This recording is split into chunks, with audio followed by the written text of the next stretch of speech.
Oke, sekarang saya akan menghantar Dexter di airport. Tapi sayangnya malam ini Dexter akan tidur di KLIA 1 malam.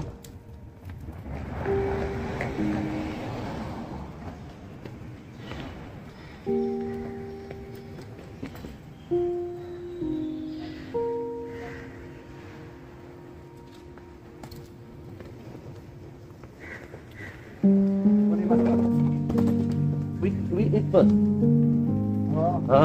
We can eat something because 2 hours only. 2 hours we can body part. No, 4 hours. Inilah Pulau Pinang.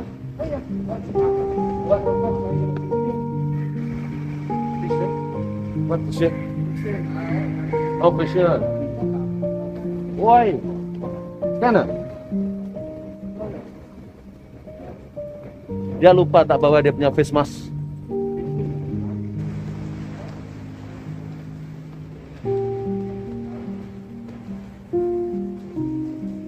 Ini tadi membawa 20 kilo lebih tuh. Saya marah dia, nanti kena bayar lagi nanti.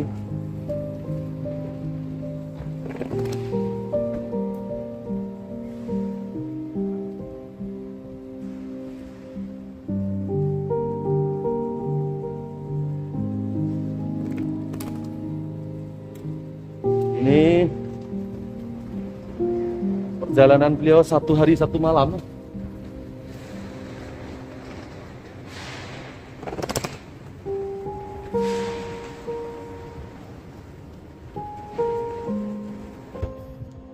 Oke, ini nantinya di depan airport ini akan menempatkan tempat parkir kereta saja. Jadi tempat parkir mobil akan berdiri. Semua parkir akan terletak di sini ya. Ini ada 1, 2, 3, 4, 5. Ada 5 tingkat. Oh, inilah tempat parkir.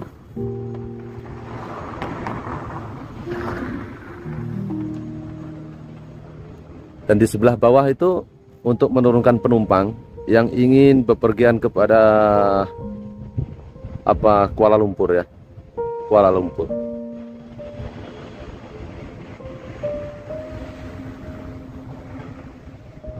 Satu, 2, 3, subscribe. Siji, loro, telu, subscribe. Oke, 1, 2, 3, subscribe. Terima kasih. Jazakumullahu ahsanal jazak, billahi taufiq wal hidayah war ridho wal inayah.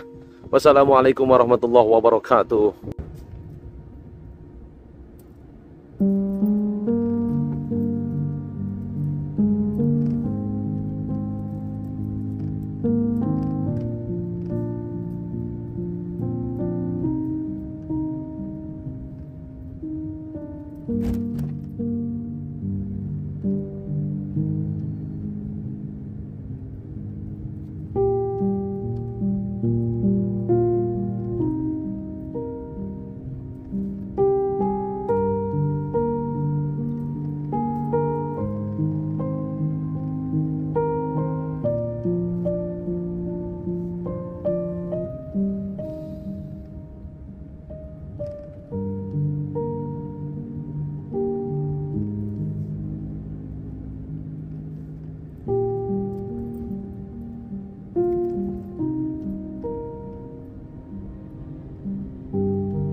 Oke, jadi sahabat, saya mengambil video dari depan. Ini nantinya akan dibuat untuk penempatan parkir mobil ya.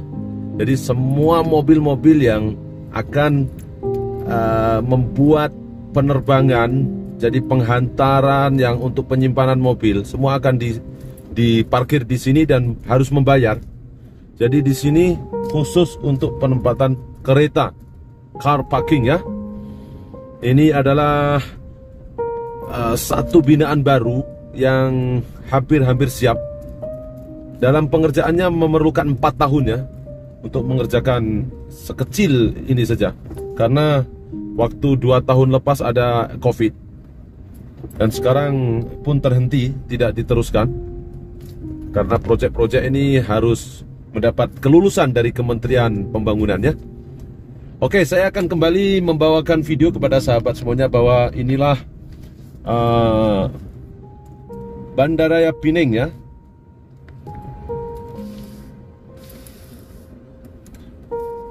Jadi di Pulau Pinang ini banyak sekali kilang-kilang besar dari luar negeri yang bertapak di Pulau Pinang karena di Pulau Pinang ini tempatnya strategis. Jadi ada 2 port yang terbesar di Malaysia itu. Yang ketiga adalah Pulau Pinang. Yang pertama itu di Kuala Lumpur, yaitu di Port Klang, dan yang kedua di Johor, dan yang ketiga adalah di Pulau Pinang. Jadi pintu masuk melalui laut itu diambil daripada Pulau Pinang.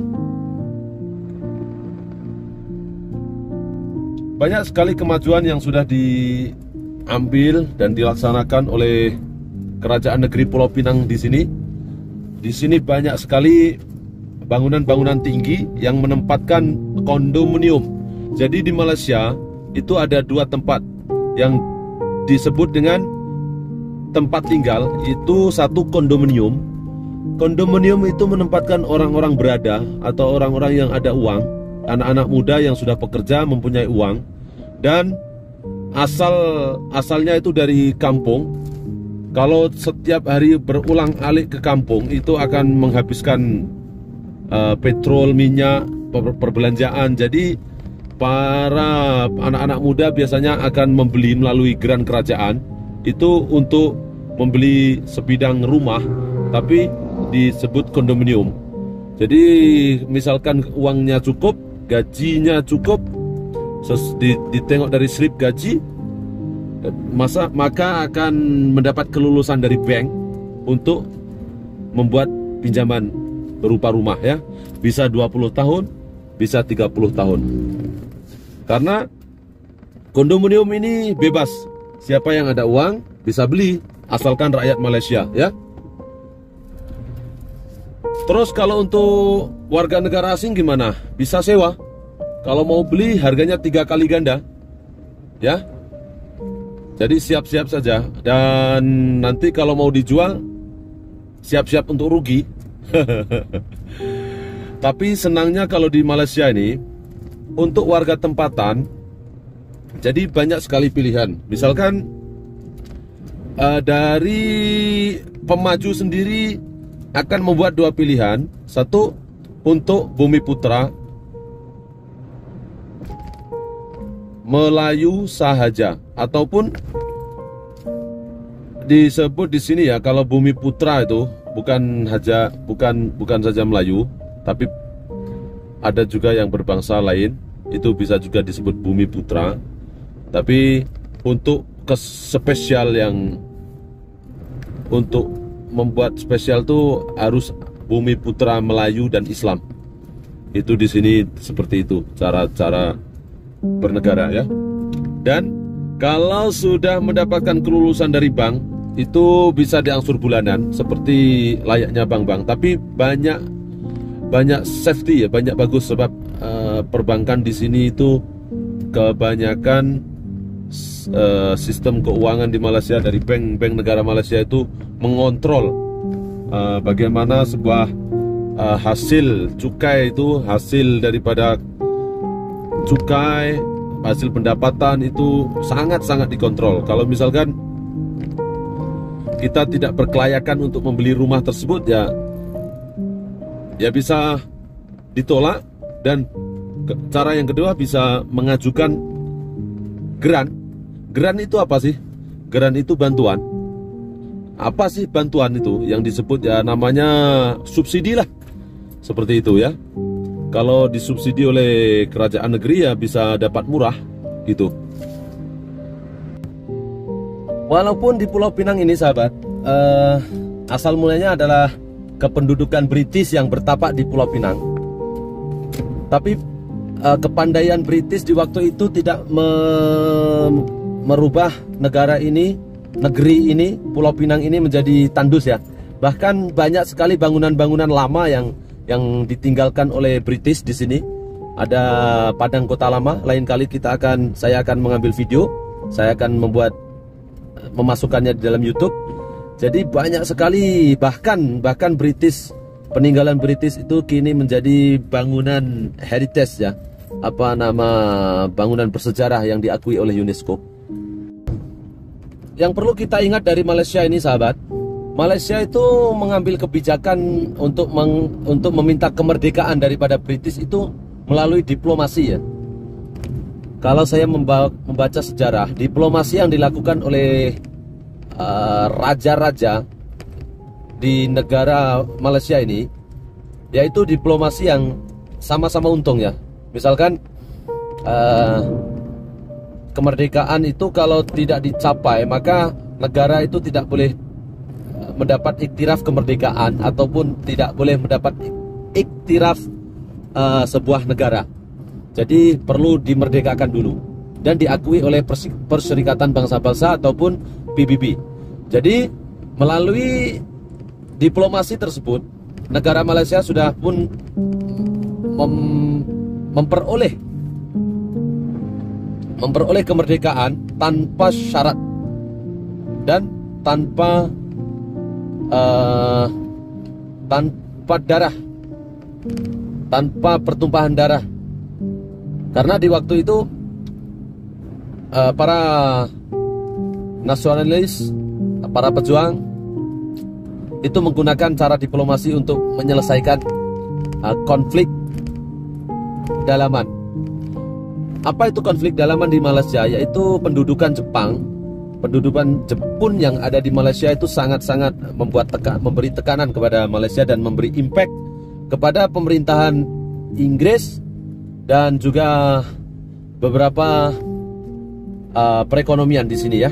Oleh itu, selepas Jepun menyerah kalah, sewaktu itu kan dibom oleh Amerika ya, karena di Nagasaki sana dibom dan akhirnya Jepang menyerah kalah dan akhirnya semua tentara Jepang harus kembali ke negara masing-masing. Bahkan ada dalam sejarah yang saya baca itu ada yang rela untuk bunuh diri karena malu dengan kekalahannya.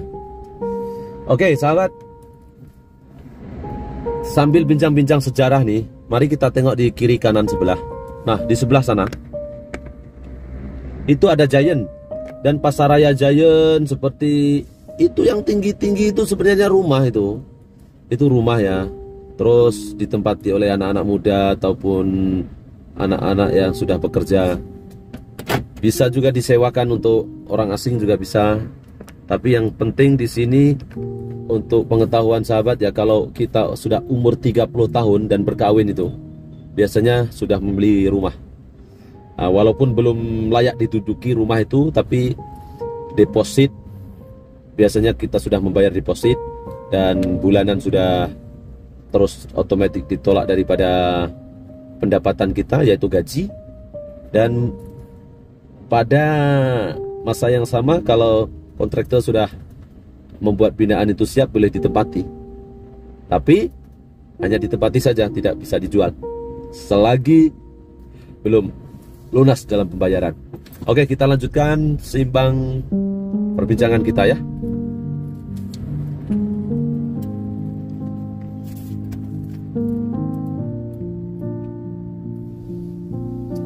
Yang menarik di Pulau Pinang ini ya, yang sangat menarik di Pulau Pinang ini adalah penduduk Pulau Pinang ini berbilang bangsa, berbilang kaum yang sangat moderat ya. Ada banyak sekali kaum daripada India.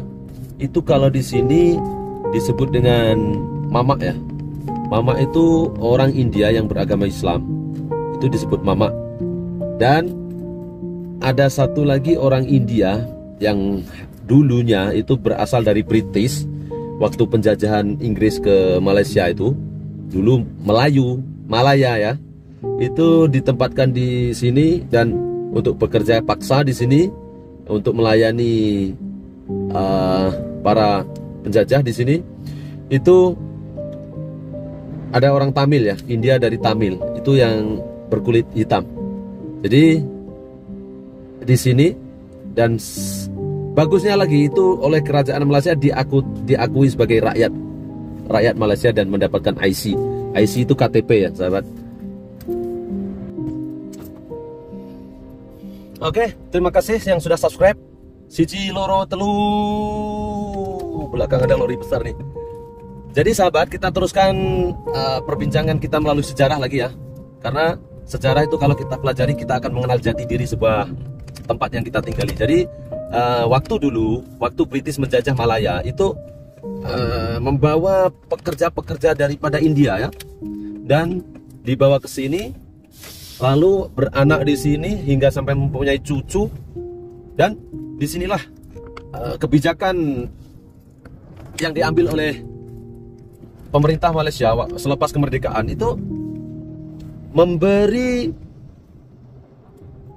memberikan hak tempat tinggal dan sebagai rakyat yang dapat mengundi, memilih, berpolitik ya, semuanya bisa di sini. Jadi waktu itu sudah diberi kesepakatan dan semua bersetuju untuk membuat pendaftaran sebagai rakyat ya, bisa didaftar. Ada juga orang Indonesia yang di sini yang sudah tahun-tahun dulu itu ada IC, ada IC merah tapi bukan warga negara ya. Jadi ada penduduk tetap, ada pribumi, ada bumi putra, ada warga negara. Di sini ada banyak sekali. Nah, pada sekarang ini saya berada di sebuah arena perkilangan. Jadi di tepi-tepi ini semua kilangnya, kilang AC, di kilang elektronik. Ini semua nanti saya tunjukkan ya, semua parking kereta itu penuh. Ini di tepi-tepi jalan ini, semua mobil parkir ini bekerja. Nah inilah, itu biasanya yang membawa mobil-mobil itu orang tempatan, yang motor juga orang tempatan, dan yang spesial itu orang dari luar negara, misalkan Indonesia, yaitu naik bus, dibawa oleh bus pekerja, dijemput, dihantar, itu setiap hari sampai ada shift sampai 24 jam itu di area ini, di Pulau Pinang ini. Nah, ini di Jalan Hilir nih. Ini merupakan penempatan perkilangan industri yang sangat besar ya ini. Semua kilang ini tak ada di rumah di sini.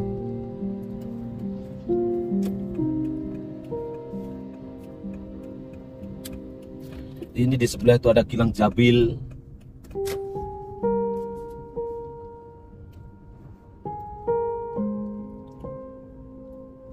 Jadi saya tuh kadang-kadang ya sahabat ya, kalau ke Malaysia itu, kalau waktu dulu tuh kadang-kadang itu saya tak terfikir ya, kenapa saya bisa ke Malaysia. Tapi sekarang saya sudah berbaik sangka ini semua kehendak Allah Subhanahu wa taala ya. Karena selepas saya duduk lama tinggal di Malaysia itu, ternyata banyak sekali pelajaran-pelajaran yang dapat saya ambil, yaitu daripada penerapan sistem ekonomi ya. Saya belajar betul itu. Sistem ekonomi yang dijalankan di Malaysia itu dasar-dasarnya itu berpihak kepada rakyat, berpihak kepada negara, dan memberi keuntungan kepada negara. Dan satunya lagi yang saya lihat di Malaysia itu ya sahabat ya, indeks korupsi itu kurangnya. Walaupun ada tapi kurangnya. Karena saya sendiri mengikuti terus perkembangan politik di Malaysia, bagaimana kebijakan yang diambil. Walaupun saya hanya pekerja asing, tapi saya memang minat dalam bidang politik. Apalagi dalam bidang bisnis ekonomi ini, saya cukup minat ya. Jadi dimulai daripada bekerja, terus membuat usaha sendiri, terus susah payah, rugi, untung, itu sangat memberikan pelajaran kepada saya untuk menjadi lebih baik dan untuk introspeksi diri ya, untuk memperbaiki diri ya. Oke, jangan lupa sahabat teruskan ikuti channel saya ini. Jangan lupa subscribe dulu, siji loro telu subscribe. 1 2 3 subscribe. Oke, assalamualaikum warahmatullahi. Yang baru berjumpa di channel saya ini, jangan lupa untuk subscribe dulu. Kali ini saya memasuki dan berada di atas jalan tol, dan jalan tol ini berada di atas air, di atas permukaan laut, yaitu jembatan Sultan Abdul Halim Mu'adzam Shah yang berada di Pulau Pinang. Jembatan kedua ini berpanjang lebih kurang 21 km.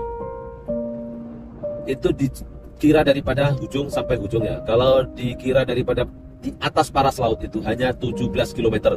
Namun sahabat,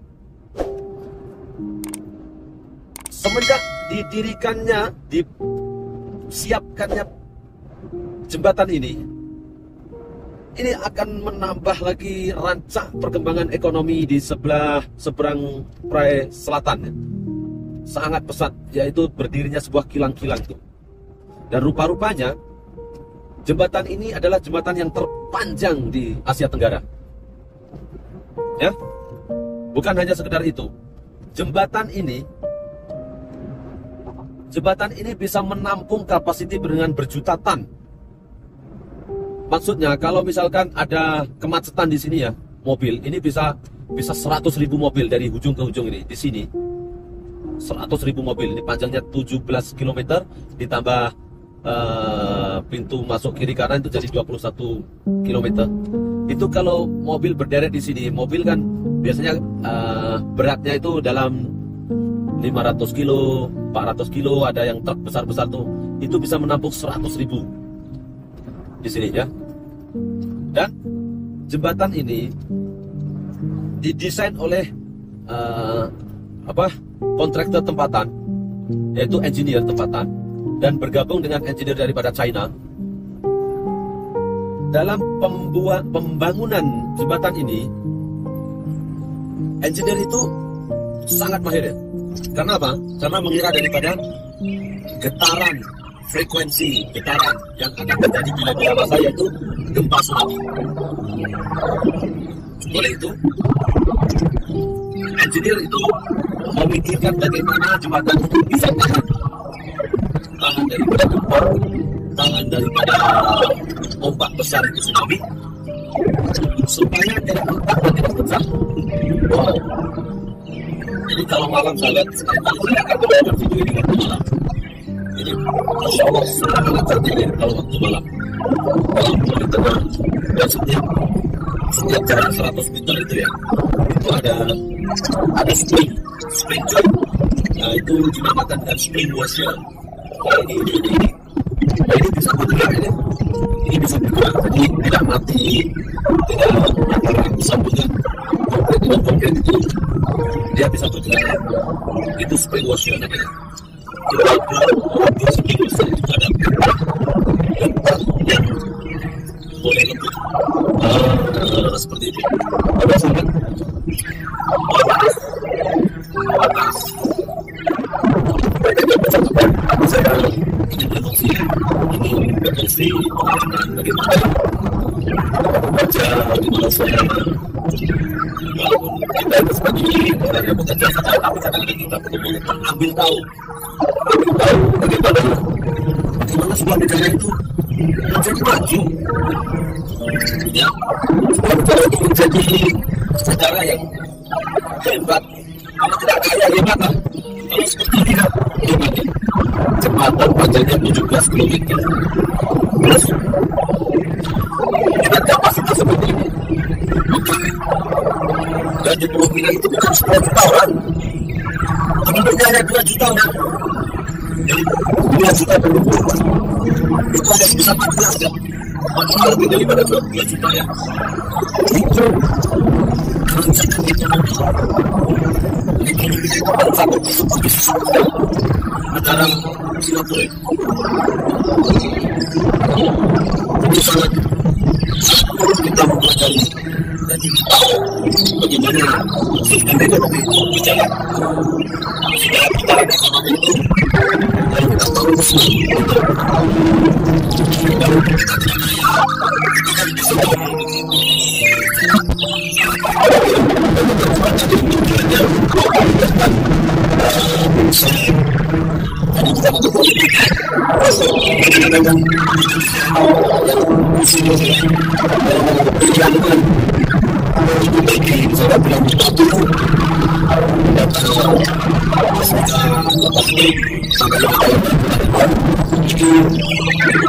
saya sendiri belajar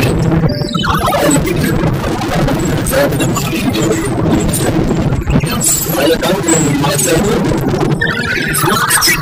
cinta itu satu peran sangat cinta itu sudah berhasil ini wajah harus siap jadi negara Malaysia membangun sekitar itu dengan 1,5 bilion US dollar. Tahun ini kita berapa? 1,5 bilion dan 1 juta.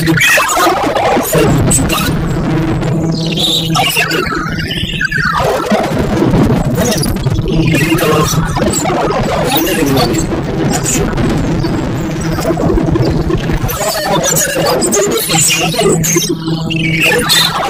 karena 1,5 bilion US dollar sekarang itu kita bisa lihat sendiri saya seperti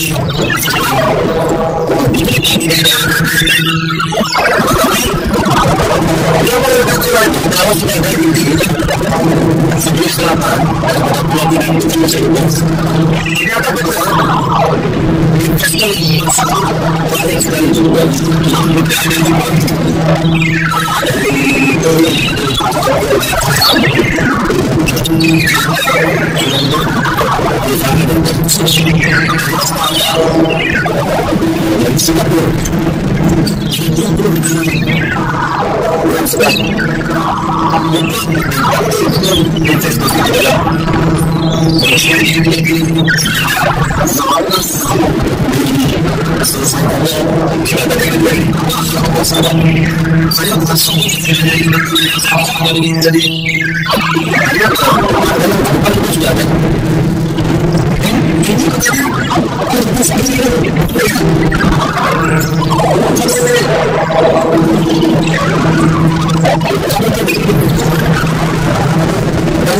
jadi biasa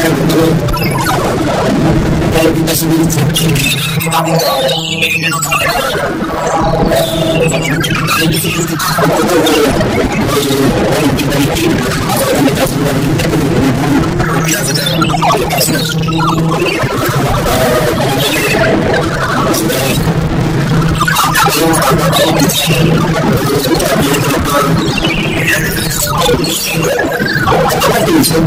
bisa di situ karena tujuan seperti itu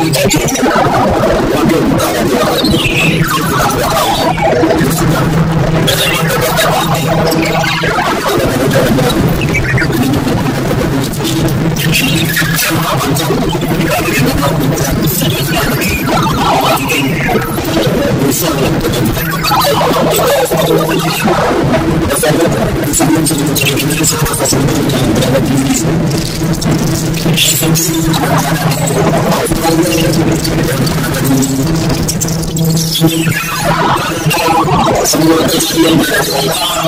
yang berada di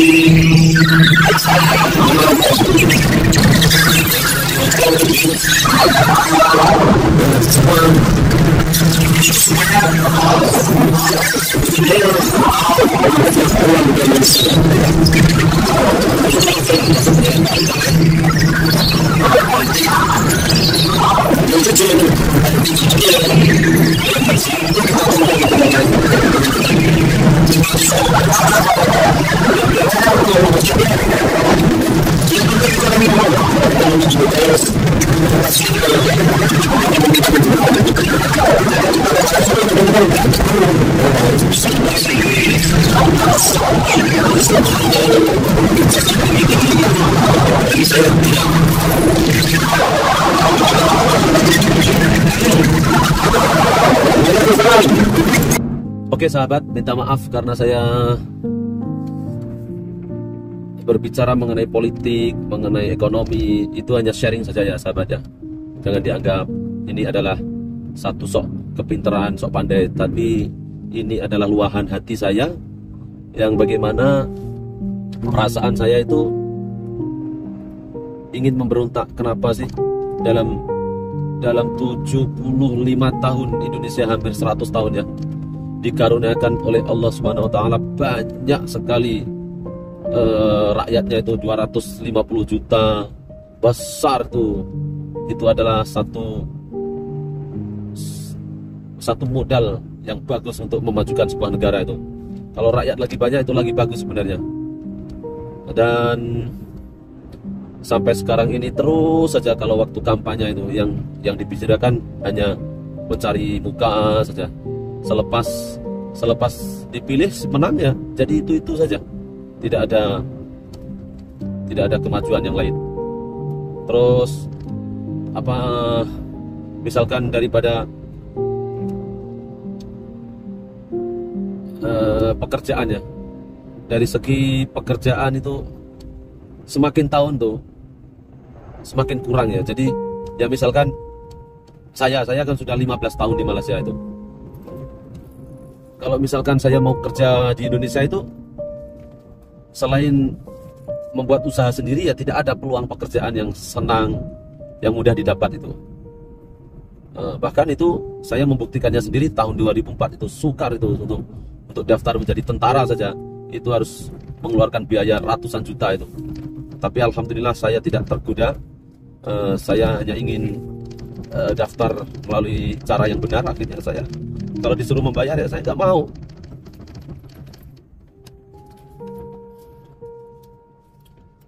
Nah, di sini ada beberapa tempat ya yang saya sebutkan tadi di seberang Perai Selatan ini ya. Ini ada Design Village, ada IKEA, ada bangunan Vitek. Ini banyak sekali bangunan di sini. Aspen City. Nah, ini yang saya sebutkan tadi. Inilah keuntungan selepas membuat jembatan itu. Jadi banyak sekali kemudahan-kemudahan yang disediakan dan sudah mengambil para investor untuk masuk di area ini ya, di area Pulau Pinang ini. Dan ini berhasil.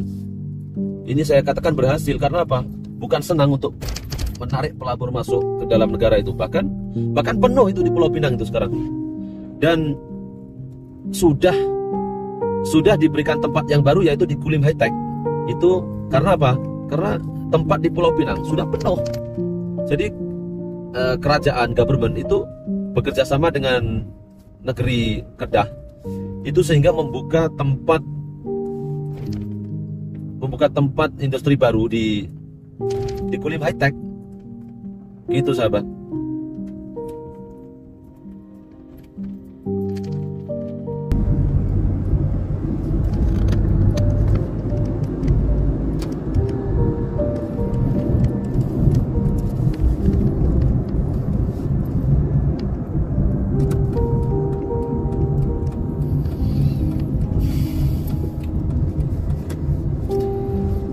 Dan bahkan sekarang ini di Kulim High Tech di sana akan berdiri sebuah international airport di Kulim.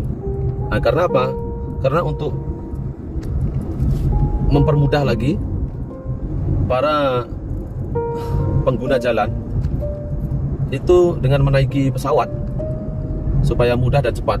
Nah, itu di sebelah itu sahabat ya. Itu kondominium itu kondominium yang akan dijual nanti. Oke, terima kasih sahabat. Assalamualaikum warahmatullahi wabarakatuh. Billahi taufiq wal hidayah war ridha wal inayah. Wassalamualaikum warahmatullahi wabarakatuh. subscribe channel saya ini supaya kita bisa berbagi pengalaman bagaimana tinggal di negara orang, belajar di negara orang, belajar dengan kultur yang langsung ya, jadi tidak di sekolah ya. Belajar daripada pengalaman kehidupan seharian. Terima kasih. Mohon subscribe channel saya ini supaya saya lebih kreatif, lebih bersemangat untuk membuat channel-channel saya berikutnya. Terima kasih. Billahi taufik wal hidayah, waridho wal inayah. Wassalamualaikum warahmatullahi wabarakatuh.